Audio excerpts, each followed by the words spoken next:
안녕하십니까, 천희경입니다. 이 시간에는 의료기관의 환경관리에 대한 내용으로 말씀드리도록 하겠습니다. 내용은 환경관리 개요 및 위험인자, 환경관리 권고안, 환경평가 방법에 대한 내용으로 말씀드리도록 하겠습니다. 먼저 환경관리 개요 및 위험인자에 대한 내용입니다. 의료환경은 다제내성균주를 비롯한 주요 의료 관련 감염 병원체들의 저장소가 됩니다. 환경에 단기간 또는 장기간 남아있는 미생물들이 의료 관련 감염의 중요한 원인이 되고요. 따라서 효율적이고 규칙적인 환경 소독을 통해 깨끗하고 안전한 환경을 유지하는 것이 의료 관련 감염을 감소시키는 데 필수사항이라고 볼 수 있습니다. 의료기관의 환경관리는 의료 폐기물, 오염세탁물, 물관리, 환기 및 공조 시스템, 병원 건축에 대한 관리도 포함하고 있는데요. 오늘 이 시간에는 의료 환경의 청소 및 소독 방법에 대한 내용으로 말씀드리도록 하겠습니다. 의료기구, 장비, 물 등이 병원성 미생물에 오염되는 것은 의료 관련 감염 유행을 유발시키기도 합니다. 공기나 의료 환경의 표면도 병원물 미생물의 저장소나 또는 매개체가 되어서 의료 관련 감염의 전파 역할을 하기도 합니다. 환경 표면에 존재하는 미생물의 전파는 의료진의 손을 통해 가장 빈번하게 일어나는데 환자와 직접 접촉하지 않고 환경을 접촉하는 것만으로도 병원성 미생물을 다른 환자한테 전파시킨다고 합니다. 환경 표면에 있는 여러 미생물의 농도는 환자나 의료진의 피부에 존재하는 미생물의 농도보다는 낮은데 낮은 농도라 하더라도 병원성 미생물의 전파를 유발시킬 수 있다고 보고하고 있고요. CDP세, VRE, MRSA, 아시노박터 바우마니처럼 환경에 장기간 생존할 수 있는 경우에는 환경이 저장소가 되어서 미생물 전파와 의료 관련 감염의 유행 발생의 원인이 되기도 합니다. 의료 환경은 감염된 환자가 있는 주변 환경에는 감염된 환자라 하면 CDP세, MRSA, VRE 이러한 균주들로 감염된 이런 감염 환자가 있다라고 하면 의료진의 손을 통해서 다른 환자에게 전파가 될 수 있고요. 이런 주변 환경, 이런 감염된 주변 환경을 통해서 이런 오염된 환경이 되고 그 오염된 환경과 또는 이 환자들이 사용한 의료 기구들에 의해서 다른 환경 또 다른 환자들이 사용하는 의료 기구의 전파가 되기도 하고 또한 공기로도 전파가 될 수 있는 균들이 있는데요. 일부 균들은 공기가 오염이 되어서 다른 환자에게 전파가 되기도 하고 또한 직접적으로 환자의 컨택에 의해서 다른 환자에게 감염이 전파가 일어나기도 합니다. 건조한 환경 표면에서 병원체들은 생존을 하고 있는데요. 그 생존 기간에 대해서 알아보면 먼저 CDP세 같은 경우에 5개월 이상 살아남아서 계속적인 전파를 일으킨다라고 하고 있고요. 아시노박터 바우마니 같은 경우, 아시노박터 스페시스 같은 경우에 3일에서 11개월, VRE 같은 경우 5일에서 46개월까지, 슈도모나스 같은 경우에 6시간에서 16개월까지, 크랩시엘라인 경우에 2시간에서 30개월까지, MRSA는 7일에서 11개월까지 이렇게 장기간 생존해서 지속적인 의료 환경 내에서 전파를 일으킨다고 합니다.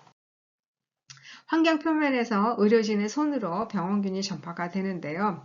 한 연구 결과에서 보면 환자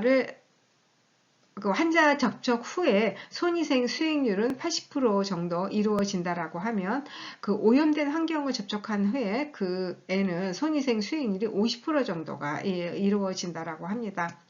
따라서 직접적인 환자 접촉 후에는 손위생 수익률이 높기 때문에 이런 병원균들이 전파가 덜 되지만 이런 오염된 환경을 통해서는 손위생 수익률이 50%밖에는 이루어지지 않기 때문에 환자의 주변의 환경을 접촉한 이후에 더 그 환경에서 획득한 오염이 더 오랫동안 지속될 가능성이 높다라고 보고하고 있습니다. 미생물이 자주 검출되는 의료 환경인데요. 뭐 패드 프레임, 패드 린넨, 백펜, 패드 레일, 백사이드 테이블, 콜벨, 뭐 의자, 뭐 도어 핸들, 이런 전자체온계, 이러한 여러 의료의 환경 속에서 미생물들이 자주 검출이 된다라고 보고하고 있습니다.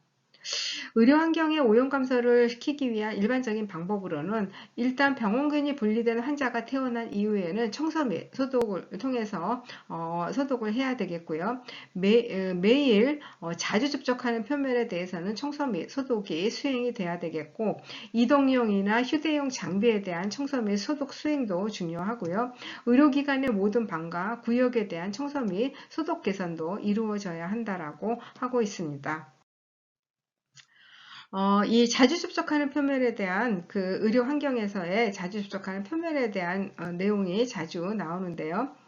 한 연구에서 그 중환자실에서 자주 접촉하는 표면이 어느 곳이냐라고 봤더니 패드 레일, 그리고 그 침상 표면, 그리고 그 서플라이 카트, IV 펌프라고 하고 있고, ICU가 아닌 곳에서 자주 접촉하는 그런 의료 환경 표면이 무엇이냐라고 했을 때 이 침대 난간, 그리고 그 오버베드 테이블, 또 IV 펌프, 이 침대 표면, 이러한 곳들이 자주 접촉하는 의료 환경의 표면이라고 하고 있습니다. 따라서 이 하이터치 그 표면이라 하면 패드 레일, 패드 그 표면, 서플라이 카트, 오버베드 테이블, 이런 IV 펌프 같은 것이 하이터치 표면으로라고 볼 수 있겠습니다. 다음은 그 표준 예방 지침에 의한 환경관리 권고안의 내용들을 말씀드리도록 하겠습니다.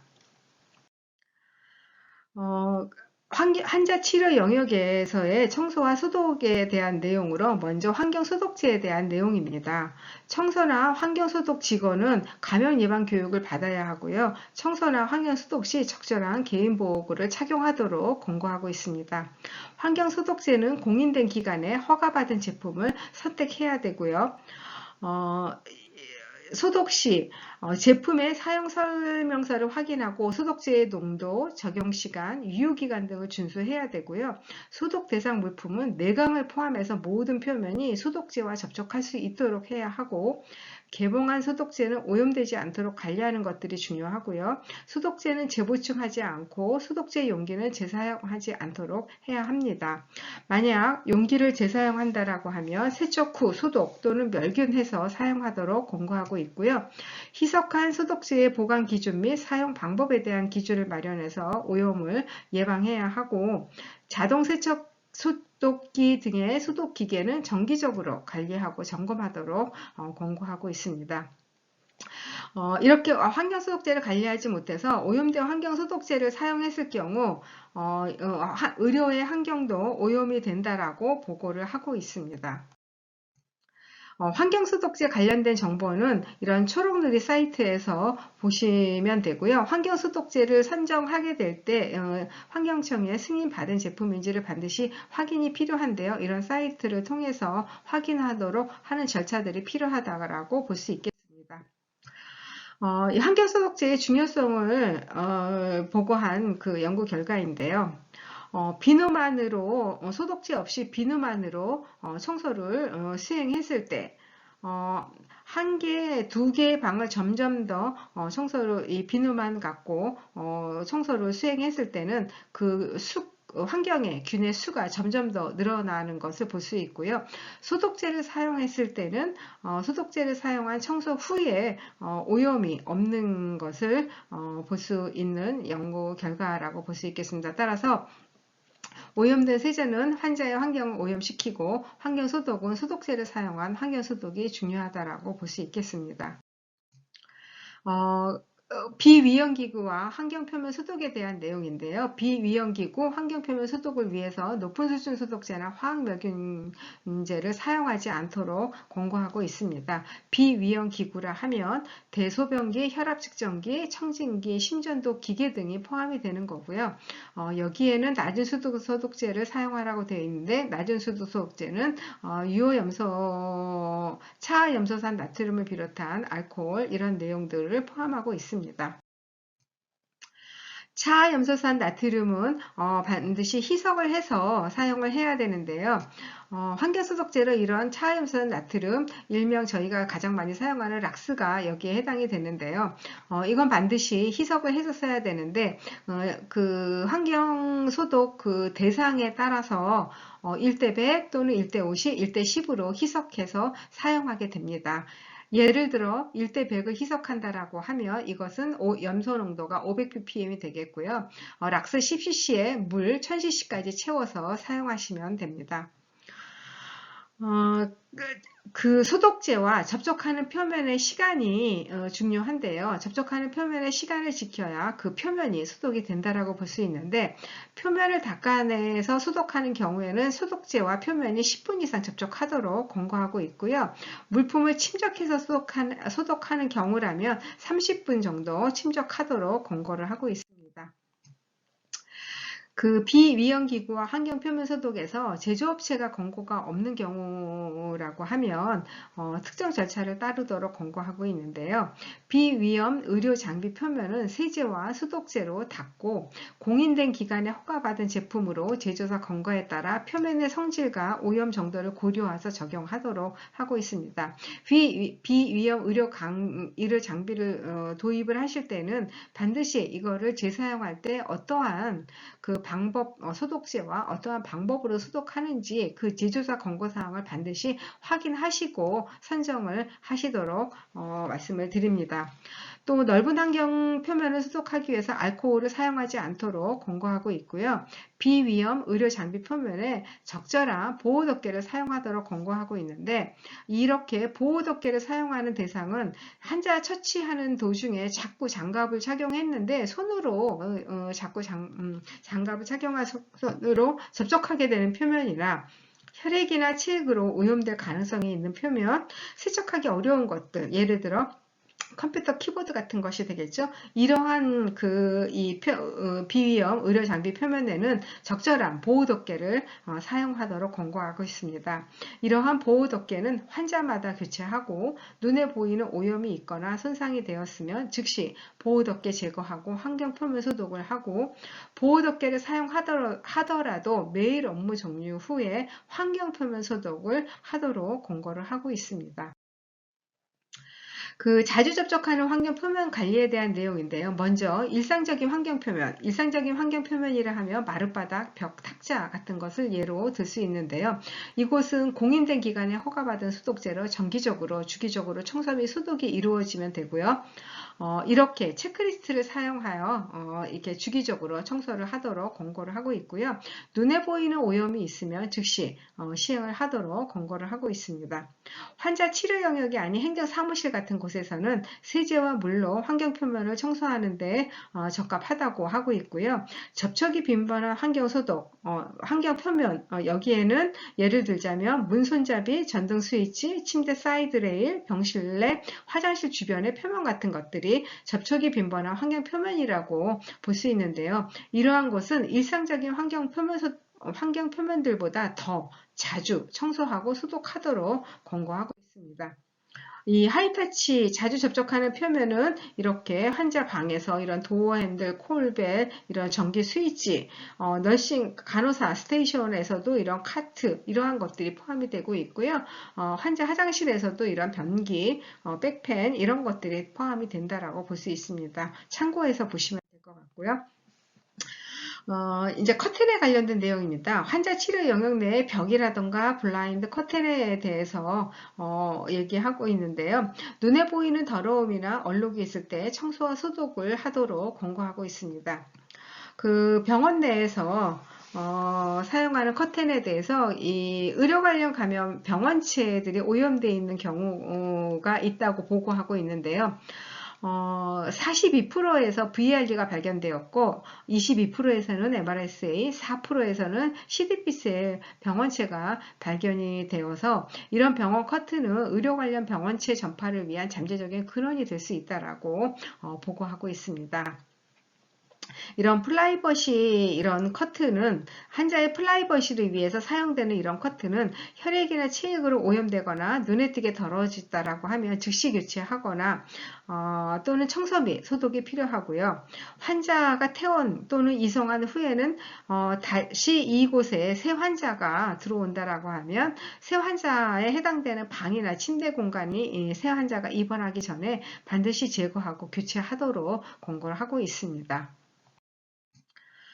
부서별 청소와 소독인데요. 먼저 격리실입니다. 격리실은 격리 대상 환자의 미생물에 유효한 소독제를 사용해서 매일 소독하도록 권고하고 있고요. 수술실, 고위험 시술실, 중환자실, 검사실에서는 매일 소독제를 이용해 청소하고 주야간 마지막 수술이 끝난 후에 이런 수술실 바닥은 습식, 진공 청소기 또는 일회용 대걸레와 공인된 기관에 허가받은 소독제로 시행하도록 하고 있습니다.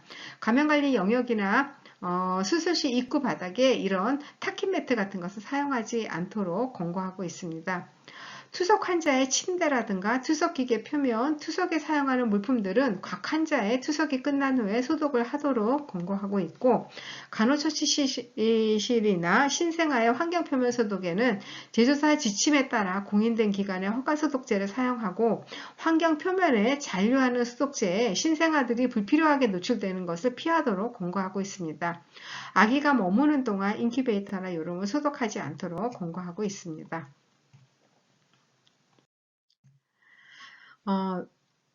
다음은 면역저하 환자의 치료 영역인데요. 면역저하 환자의 치료 영역에서는 적절한 먼지 제거 방법을 사용해야 되는데요.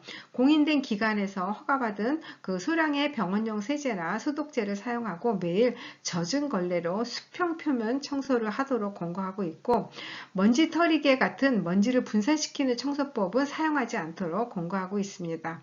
먼지 분산을 최소화하기 위해서 연마기로 복도를 청소한다던가 왁싱을 한다던가 진공 청소를 할 때는 병실 문을 닫아두도록 권고하고 있고요. 고위험 환자 치료 영역에서는 헤파 필터가 장착된 진공 청소기를 사용하고 진공 상태를 좋은 상태로 유지하도록 권고하고 있습니다. 환자 치료 영역의 청소와 소독 방법에서 청소와 소독 방법인데요. 환자 치료 영역에 연무 또는 에어로졸이 발생하는 그런 먼지를 분산시키는 청소나 소독 방법은 피하도록 권고하고 있고요. 청소의 순서는 청결한 곳에서 오염된 곳으로, 그리고 높은 곳에서 낮은 곳에 순서로 청소하도록 하고 있고, 오염된 청소 도구는 바로 교환하거나 소독하여 사용하도록 권고하고 있습니다. 청소 도구 관리입니다. 대걸레, 걸레, 용액의 효과적인 사용을 위해 적절한 절차를 따르도록 권고하고 있는데요. 청소 용액은 필요할 때마다 또는 매일 준비하고 병원 규정과 절차에 따라 정기적으로 깨끗한 청소 용액으로 교체하도록 하고 있고요. 대걸레는 매일 아침 또는 병원 규정에 따라 교체하고, 혈액, 체액이 다량으로 쏟아진 것은 염소계열 소독제 1:10으로 소독하고 청소한 후에는 교체하도록 권고하고 있습니다. 대걸레와 걸레는 사용 후 세탁하고 다시 사용하기 전에는 건조시킨 후 사용하도록 권고하고 있습니다. 혈액 및 체액에 오염된 환경에 대한 관리인데요. 혈액 체액이 엎질러진 경우엔 적절한 보호구를 착용하고 주의하여서 제거해야 되고, 소량의 혈액 체액이 쏟아진 환경에서는 HBV나 HIV를 사멸할 수 있는 낮은 수준의 소독제를 이용하고, 차하염소산 나트륨을 사용할 경우엔 1:100으로 희석해서 사용하도록 권고하고 있습니다. 다량의 혈액 체액이 쏟아진 경우엔 먼저 흡수성 있는 티슈나 일회용 타올로 혈액 체액을 흡수시켜서 방수 비닐에 배기하고, 그 부위를 중간 수준 소독제를 이용해서 소독하도록 하고 있습니다. 차하염소산 나트륨을 사용할 경우엔 염소계열 소독조 1:10 을 희석해서 사용하도록 하고 있고요. 만약 혈액 체액이 흡수되는 환경 표면이라면 먼저 소독제를 적용하고 닦아내도록 하고 있습니다. 카페트와 천으로 된 가구에 대한 관리입니다. 의료기관 공용 장소에서의 카페트는 진공 청소를 하도록 하고 먼지 분사를 최소화하도록 고안된 장비로 정기적으로 청소해야 하고요. 카페트는 먼지나 에어로졸 분산을 최소화하는 방법으로 병원 규정에 따라 정기적으로 대청소를 진행하게 됩니다. 환자 치료 영역 또는 혈액체액 유출이 빈번한 영역, 예를 들어 화상병동, 수술실, 검사실, 중환자실 같은 곳인데요. 이러한 곳에서의 카페트 사용은 피하도록 해야 되고요. 카페트 타일 위에 뭔가 엎질러졌다라면 혈액체액에 오염된 카페트는 교체해야 되고, 곰팡이 번식을 예방하기 위해 젖은 카페트는 완전히 건조 후에 사용해야 되고요. 72시간 이후에도 젖어 있다라면 교체하도록 권고하고 있습니다. 면역 저하 환자의 입원실과 복도에 카페트 사용을 하지 않도록 하고 있고요. 체액에 오염될 가능성이 높은 영역, 소아과 병동 같은 곳이라 고위험 환자 치료 영역의 가구와 비품은 천을 씌운 가구 사용을 금하도록 하고 있습니다. 면역 저하 환자 치료 영역에서는 화분, 생화, 조화 등을 사용하지 않도록 권고하고 있습니다.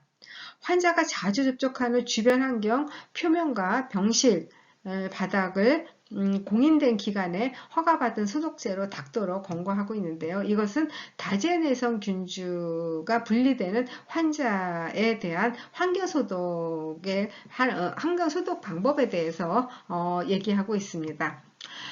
이런 다제내성 균주 환자가 태어난 후에는 환경표면 전반의 소독을 시행해야 하고요. 다제내성 균주 환자가 사용했던 린넨이나 가운은 주변 환경을 오염시키지 않도록 사용하고 오염 세탁물에 분리수거하여 처리하도록 권고하고 있습니다. 린넨을 이동하거나 세탁하는 과정에서 주변 환경을 오염시키지 않도록 하는 것이 오염시키지 않도록 주의하는 것이 필요하고요. 취급하는 사람은 마스크 장갑, 필요에 따라 가운 앞치마를 착용하도록 권고하고 있습니다. 접촉 주의 환자 발생 시 환경소독 점검표 같은 것을 만들어서 사용하시면 빠짐없이 이렇게 정해진 방법에 따라 시행할 수 있어서 이런 환경소독 점검표를 사용하도록 말씀드리고 있습니다. 다음은 로타바이러스가 나오는 환자에 대한 환경관리인데요. 환자 간호에 필요한 물품, 기저귀, 이런 물유지 같은 것은 각 환자 침상마다 구비해서 사용해야 되고 공용으로 사용하지 않도록 하고요. 이러한 물품으로 전파될 수 있는 기회를 최대한 차단해야 합니다. 따라서 환자에게 사용하는 침구들도 다 구분해서 사용하도록 권고하고 있고요. 모든 환경 표면은 청결한 수준의 청소를 유지하는 것이 중요합니다. 청소 과정에서 모아진 환자의 분변이나 구토물은 다른 환경 표면이나 사람들을 오염시키지 않는 방법으로 즉시 폐기해야 하고요. 환경 표면에서 이런 로타바이러스 같은 경우 최소한 10일간 생존할 수 있기 때문에 효과적인 소독제는 알코올, 염소계 800ppm 이상의 염소계 소독제, 또 로타바이러스 사멸력이 검증된 4급 암모니우급 제제들이 유효하다고 하고 있고요. 환경에 적용 가능성을 확인하여서 사용하도록 권고하고 있습니다. 침상을 닦는 걸레와 기타 주변 기구를 닦는 걸레는 구별되어야 하고 하나의 걸레로 모든 표면을 닦지 않도록 권고하고 있습니다. 오염구역에 소독제를 분무하는 것은 효과적이지 않고요. 작업자가 소독 성분을 흡입할 위험성이 높으므로 적용하지 않도록 권고하고 있습니다. 다음은 노로바이러스가 나오는 환자 주변 환경에 대한 환경 소독인데요. 변기, 수도꼭지, 전화기, 문 손잡이 등 손이 많이 닿는 이런 모든 물품이나 환경 표면은 정기적으로 청소와 소독이 이루어져야 하고요. 공용 물품은 반드시 중간 수준 이상의 소독제를 이용하여 소독하고 다른 환자에게 사용하도록 권고하고 있습니다. 증상이 발생되기 이전부터 감염력이 있고 증상이 호전된 이후에도 2주 또는 그 이상에서 바이러스가 변해서 분리가 될 수 있기 때문에 효과적인 소독제는 알코올, 염소계 1000ppm 이상, 노로바이러스 사멸력이 검증된 4급 암모니우급 제제 등이 유효하다고 권고하고 있고요. 환경에 적용 가능성을 확인해서 사용하도록 권고하고 있습니다. 노로바이러스 위장감염 유행이 발생했던 있다라고 하면 청소와 소독을 더 빈번하게 시행하도록 권고하고 있고요. 오염도가 낮은 부위에서 높은 부위로 청소와 소독을 하고 대변이나 토물은 가능한 한 일회용 걸레로 닦아내도록 권고하고요. 사용한 걸레를 재사용할 경우에 염소계 소독제를 이용해서 소독하여 사용하도록 권고하고 있습니다. CDPCL 균주가 분리되는 환자의 그 주변 환경은 아포를 제거할 수 있는 염소 계열 소독제 1:10, 유효 염소 농도 5000ppm을 사용하도록 권고하고 있고요. 따라서 농도가 높기 때문에 금속 제품의 부식과 가구 변색, 호흡기와 피부에 자극이 있을 수 있으므로 사용 시와 보관 시에 주의하도록 권고하고 있습니다. 환자의 병실을 청소할 때 화학 물질로부터 직원을 보호하고 아포의 확산을 예방하기 위해 반드시 장갑과 가운을 포함한 개인 보호구를 착용하고 청소하도록 권고하고 있습니다. CJD 확진 또는 의심 환자에 대한 주변 환경, 또 주변 물품에 대한 환경관리, 그 환경 소독 내용입니다. 일회용 커버 등을 사용하여 부검 테이블과 표면이 체액으로 오염되는 것을 최소화시키도록 권고하고 있고요. CJD 감염 위험성이 높은 인체 조직, 즉 중추신경계 조직이나 내척수액 등의 오염된 표면은 개인 보호구 착용하고 눈에 보이는 조직 제거하고 1시간 이상 수산화 나트륨이나 차염소산 나트륨 1000ppm에서 2만 ppm으로 덮어두고 이후에 물로 세척하고 흡수 물질로 제거하도록 권고하고 있습니다. 이렇게 수산화 나트륨이나 차염소산으로 사용할 수 없는 표면은 개인 보호구 착용하고 철저하게 닦아내도록 하고요. 조직이나 혈액, 체액 등의 기구에 붙은 채 건조되는 것을 막기 위해 가능한 한 빨리 닦아내도록 하고 있고 세척에 사용된 물품들은 모두 폐기물로 처리하도록 권고하고 있습니다. 중추신경계 조직 및 내척수액에 의한 환경오염이 없는 CJD 의심 환자, 확진 환자 입원 병실에서의 일상적인 청소와 종결소독은 수산화 나트륨이나 이 강한 그 농도가 높은 염소 농도가 높은 차염소산 나트륨의 사용은 필요하지 않다라고 권고하고 있고요. 이렇게 CJD 오염이 의심되는 기구나 환경에 대한 소독과 멸균 방법은 질병관리본부의 크로이츠펠트 약업형 관리 지침에 따르도록 권고하고 있습니다. 환경에 대한 검사는 에 대한 내용인데요. 의료기관의 공기, 물, 환경 표면에 대한 무작위적 미생물 검사는 시행하지 않도록 권고하고 있고요. 유행이 발생했을 때 역학조사의 한 부분으로 미생물 검사를 시행하거나 오염이 감지된 위험한 환경 상태를 평가를 위해서 시행하도록 하고 있고요. 위험이 제거되었음을 입증하기 위해 미생물 검사를 시행하도록 권고하고 있습니다. 다음과 같은 경우에 미생물 검사를 실시할 수 있다라고 권고하고 있는데요. 멸균 과정의 생물학적 모니터링, 인공신장실의 투석수와 투석물 배양, 내시경과 치과수 간의 수독 상태 평가를 위한 그 물 배양 검사, 감염관리 지침의 변화나 그 감염관리 방법의 영향을 짧은 기간 동안 평가하기 위해서 미생물 검사를 실시할 수 있다라고 권고하고 있습니다. 다음은 환경평가에 대한 환경청소 및 소독을 끝내고 평가를 하는 그 평가 방법에 대한 내용입니다. 환경평가, 환경검사에 대한 내용인데요. 의료시설의 청소 및 소독에 대한 환경평가는 오염 제거 과정에 포함해서 진행을 하도록 하고 있고요. 다양한 검사 방법 및 지속 가능한 검사 방법을 사용하도록 하고 있습니다. 여기에 포함하는 검사 방법으로는 평가 방법으로는 시각적 평가, 형광마커나 ATP 같은 이런 평가 도구 사용 또는 미생물 배양 검사 같은 것을 포함할 수 있다라고 하고 있고요. 이러한 환경 평가가 필요한 장소 대상은 이 자주 접촉하는 이러한 물품의 표면들 환자 주변 환경에서 이런 하이터치 이런 기구들의 표면들이 대상이 되겠고 또 고정 장치나 부속품들, 가구들, 또 일반적인 표면들이 대상이 되겠다라고 볼 수 있고요. 따라서 환경평가하는 장소의 예시로 환자의 방에서의 이런 빨간 점이 표시된 곳들, 환자의 그 화장실 내에서의 이렇게 표시된 것들이 환자평가 시에 이런 시각적 형광막과 ATP 같은 걸 사용해서 환자평가할 때 이러한 그 장소들을 환자평가하는 것이 필요하다라고 제시하고 있습니다. 먼저 그 환자 평가 방법으로 시각적 평가에 대한 방법입니다. 이러한 그 시각적 평가, 유관 검사로서는 의료기관의 청소 및 소독을 평가하는데 자주 사용되는 방법이고요. 이것은 표준화된 체크리스트를 만들어 이거에 따라 물품이나 표면의 외관을 측정하는 방법으로서 시각적 평가를 시행하도록 하고 있고, 병원이 시각적으로 깨끗한 것이 중요하긴 한데요. 시각적 평가가 미생물이 오염과 반드시 관련이 있다. 시각적 평가가 나쁜 것이 반드시 미생물이 오염되었다라고 연관지을 수 있는 것은 아니기 때문에 안전을 측정하는 그 잘못된 측정 방법일 수 있어서 주의해서 사용할 것을 제시하고 있습니다. 위험 수준에 따라 평가 프로그램을 개발해서 사용하도록 권고하고 있는데요.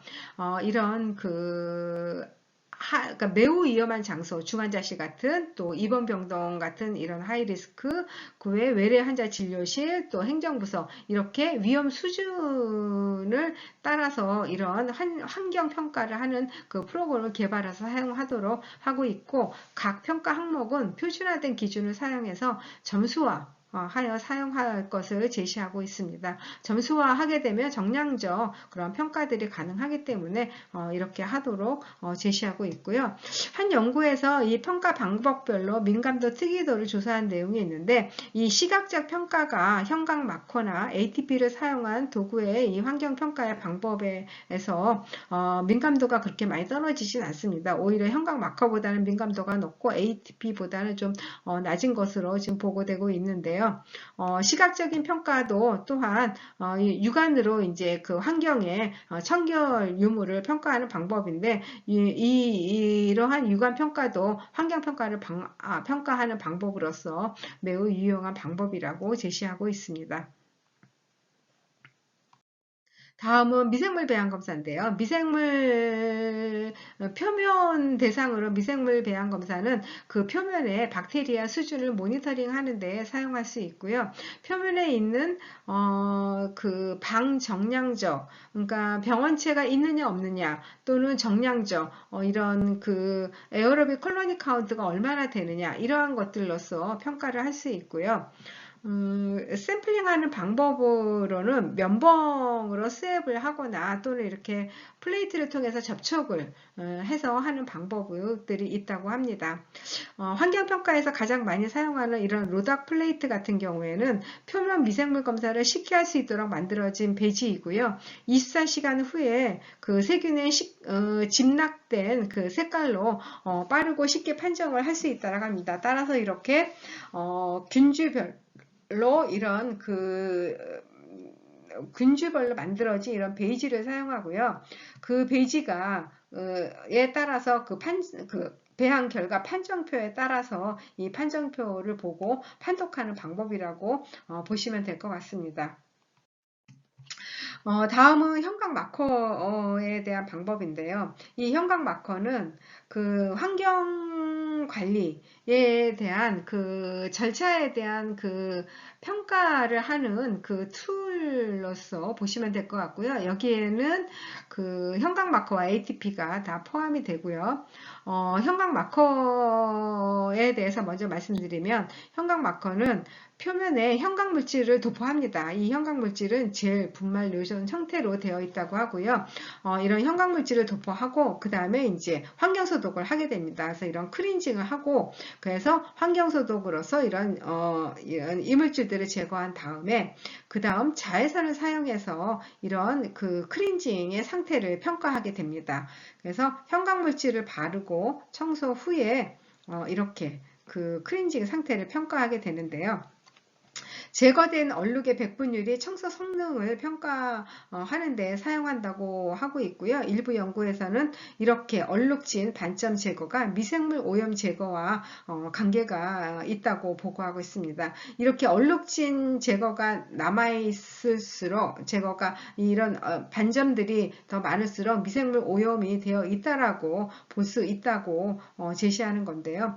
이러한 클렌징을 향상시키기 하기 위해서 효과적인 그 훈련용으로 훈련의 보조용으로 사용할 수 있다라고 하고 있습니다. 따라서 청소 직원을 훈련시키고 교육시키기 위해서 강력한 시각적으로 보일 수 있는 신호이고 ATP도 이렇게 동일하게 훈련 그 세척을 향상시키기 위한 효과적인 훈련 보조제로 사용할 수 있지만 ATP보다는 비용이 형광 마커에서는 저렴한 것으로 제시하고 있습니다. 다음은 ATP인데요. ATP도 마찬가지로 세척을 클렌징을 향상시키기 위한 그런 훈련 보조제로 사용할 수 있고 면봉을 사용해서 ATP용 표면을 샘플링을 하게 됩니다. 이렇게 표면들을 샘플링을 하게 되고요. 휴대용 센서는 그 생물 발광 반응을 사용해서 표면에서 실시간으로 ATP의 정량 측정을 제공한다라고 합니다. 따라서 이 하이진 페일, 그러니까 위생이 실패됐다라는 것은 이런 호기성 진낙수, 에어로빅 콜로니 카운트의 수에 따라서 결정이 된다고 하고 있고요. 따라서 위생이 실패된 거는 그러니까 위생이 실패된 것과 ATP는 이제 상관관계가 있다라고 하고 있습니다. 환자 주변 환경에서 손으로 만지는 부위, 침대 난간이나 통화 버튼 같은 것을 이런 ATP를 사용해서 환경 평가할 수 있고요. ATP는 단위가 RLU로 측정이 된다고 하고 있고 값이 높을수록 ATP 수치가 높은 것으로 오염 수치가 높은 것으로 평가한다고 볼 수 있고요. 제조사 권고에 따라서 그 평가 그 기준을 표준 기준을 제시하고 있기 때문에 제조사 권고를 따르도록 하고요. 부서마다 좀 다른 기준들이 적용이 되고 있다라고 제시하고 있습니다. ATP나 이런 형광 마커는 그 테스트된 각 표면에 대해서 지속적인 이제 재료를 사용해야 되는 비용이 발생하고 있다고 제시하고 있습니다. 의료시설의 세척 및 소독을 위한 환경평가들을 말씀드렸는데요. 그 방법들을 비교하였습니다. 사용하는 편의성이라던가 양적 분석이 가능한지, 미생물 오염과의 상관관계, 또 병원체 식별이 가능한지, 더러운 표면이 식별이 가능한지, 또 비용은 비용이 어떤지에 대한 비교인데요. 일단은 사용 편의성에 대해서는 미생물 배양 검사를 제외하고서는 다 사용은 쉬운 걸로 제시하고 있고요. 양적 분석에 있어서는 ATP인 경우에 양적 분석의 결과가 가능하다라고 되어 있고 또 그 미생물과의 오염과의 상관관계는 미생물 배양 검사는 아주 정확하게 미생물이 오염된 것을 알 수 있고 ATP나 형광 마커 같은 경우에 있어서는 간접적으로 알 수 있다라고 하고 있습니다. 그 병원체 식별이 가능한 경우에는 역시 미생물 배양 검사인 경우이고요. 그 더러운 표면을 식별할 수 있는 경우에는 육안인 경우와 ATP 검사를 통해서 식별할 수 있다라고 합니다. 비용은 미생물 배양 검사가 가장 높고요. ATP는 그 다음이 ATP의 비용이 높다라고 하고 있습니다.